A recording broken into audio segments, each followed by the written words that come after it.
युवा किताबों के साथ गल चुके हैं। उनके हिस्से अधेड़ अवस्था तो आई है, लेकिन नौकरी और रोजगार नहीं आया। हर साल 2 करोड़ नौकरियां देने का दावा करने वाली ये सरकार 10 साल में युवाओं को नौकरियां नहीं दे पा रही है। 20 करोड़ नौकरियों का बोझ है इस सरकार के कंधे पर, और 2024 में देश देखेगा कि उन्हीं 20 करोड़ नौकरियों के बोझ तले दबकर बैठ जाएगी यह सरकार। यह देश देखेगा, क्योंकि जिस ओर जवानी चलती है उस ओर जमाना चलता है। देश का युवा नाराज है, देश का युवा गुस्से में है। ऐसे में उसकी पीड़ा को इस बजट में कहीं भी आवाज देने की कोशिश नहीं की गई।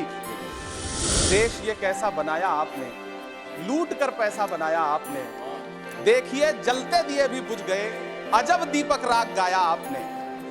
मैम, पूरा सदन अमृत काल के बजट की चर्चा कर रहा है, मैं तो गरीबों की रोटी और दाल के बजट की चर्चा करूंगा।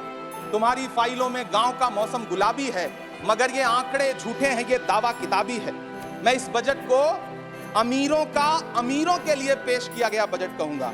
इसमें गरीबों के लिए कुछ है ही नहीं। नौकरी मांगने वाले नौजवानों पर लाठियां बरसाने वालों, आपने इस बजट में युवाओं को क्या दिया? आपने पुरानी पेंशन बहाली की मांग करने वालों को क्या दिया? सालों से अपने लिए छत तलाश रहे लोगों को आपने इस बजट में क्या दिया? और फिर आपको पूरी उम्मीद है कि पूरा देश आपके इस पेश किए गए बजट पे लहालोट हो जाए, तालियां पीटे, मंगल गान गाए। कैसे संभव है? मैं सदन में खड़ा होकर के इस बजट पे चर्चा करते हुए कहना चाहता हूं कि इस बजट में फुटपाथ पर रहने वाले, छप्परों में रहने वाले, झुग्गियों में रहने वालों के लिए क्या है, उनके लिए क्या है, जो प्रधानमंत्री के किए गए वायदों की बाट जो रहे हैं। हर साल फरवरी की खूबसूरत सुबह और सजी हुई संसद से बरसते हुए झूठे वायदों की जवाबदेही कौन तय करेगा? कौन बताएगा कि 2022 में प्रधानमंत्री जी जो सबको पक्का मकान देने वाला वायदा किए थे उसका क्या हुआ? लोगों के सरों पर छत देने वाले प्रधानमंत्री जी के जुमलों से अलग उन्हें यह क्यों नहीं दिखता कि राज्यों में बैठे हुए उनके नुमाइंदे लोगों के सरों की छतें उजाड़ रहे हैं? उत्तर प्रदेश हो, असम हो, जम्मू कश्मीर हो, मध्य प्रदेश हो, भाजपा शासित राज्यों के बुलडोजर न सिर्फ लोगों के घरों को उजाड़ रहे हैं, बल्कि कुचल रहे हैं लोकतंत्र को, संविधान को, अदालतों के मेयार को।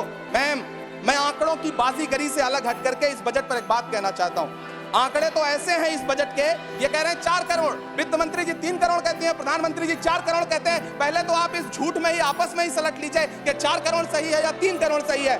मैं आंकड़े तो ऐसे हैं इस बजट के मैम कि जो सुने वो बस पथराई आंखें लेकर किंग कर्तव्य विमूढ़ हो जाए।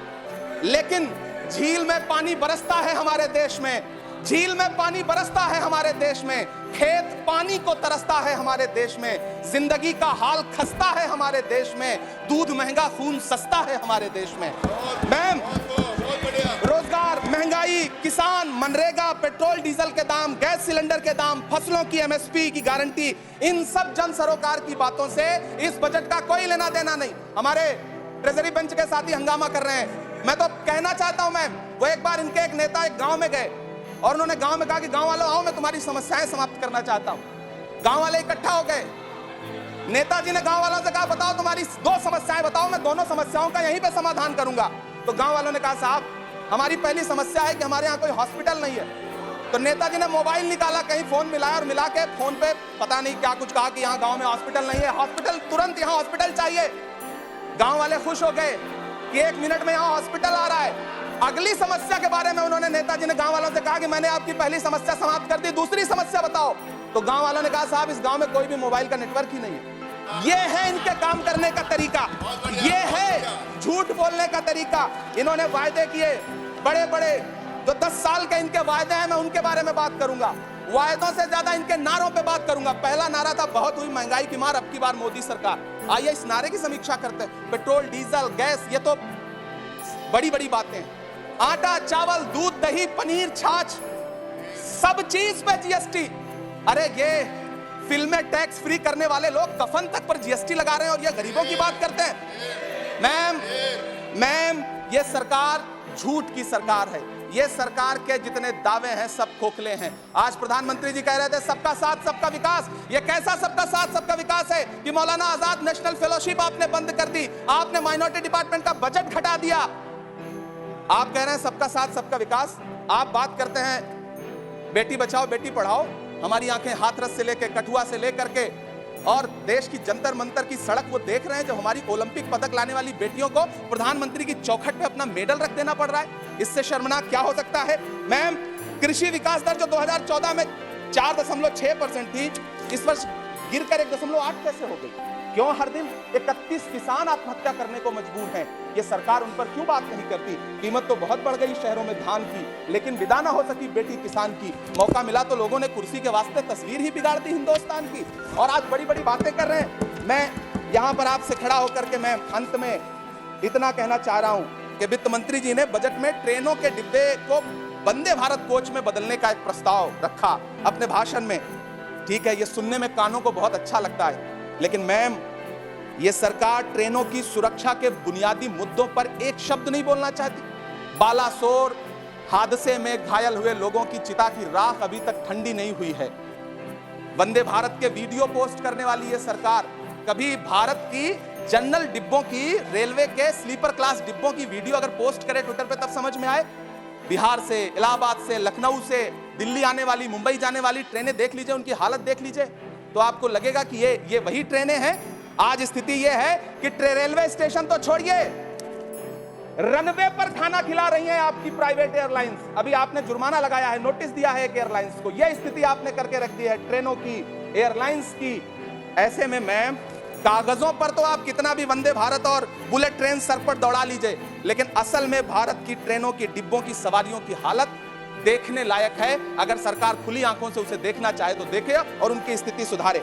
आज अपने प्रधानमंत्री जी ने अपने भाषण में यहां खड़े होकर कई बार न्यू मिडिल क्लास की बड़ी चर्चा की, न्यू मिडिल क्लास जनरेट करेंगे, लेकिन मैं तो यहां खड़ा होकर के सरकार से कहना चाहता हूं कि न्यू मिडिल क्लास का जुमला अपने पास रखिए। यह बताइए कि जो पुराना मिडिल क्लास है उसके साथ आप कैसा व्यवहार कर रहे हैं? आज उसकी स्थिति क्या है?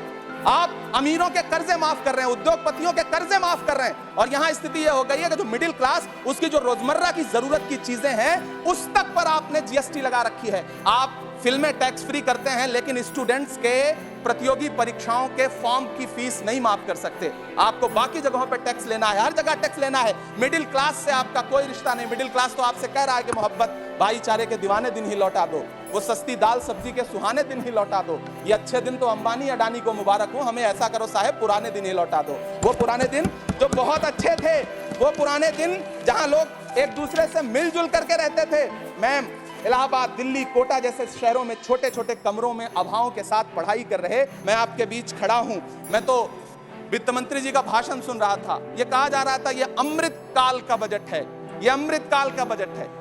ये कौन सा बजट है ये बाद में तय होगा, लेकिन मैं इतना जानता हूं कि ये इस सरकार का अंतिम बजट है, आखिरी बजट है। इसके बाद न्याय का बजट पेश होगा, जिसकी चर्चा राहुल गांधी जी पूरे देश में कर रहे हैं। न्याय का बजट, 5 न्याय, महिलाओं के लिए, युवाओं के लिए, सामाजिक न्याय की बात जिसकी चर्चा पूरे देश में राहुल गांधी जी कर रहे हैं, वो न्याय का बजट पेश होगा अगली बार। ये इस सरकार का अंतिम बजट है, अंतिम बजट है। अमृत काल में गरीबों की रोटी और दाल के लिए इस बजट में कोई प्रावधान नहीं है, कोई चर्चा नहीं है। बहुत बहुत धन्यवाद।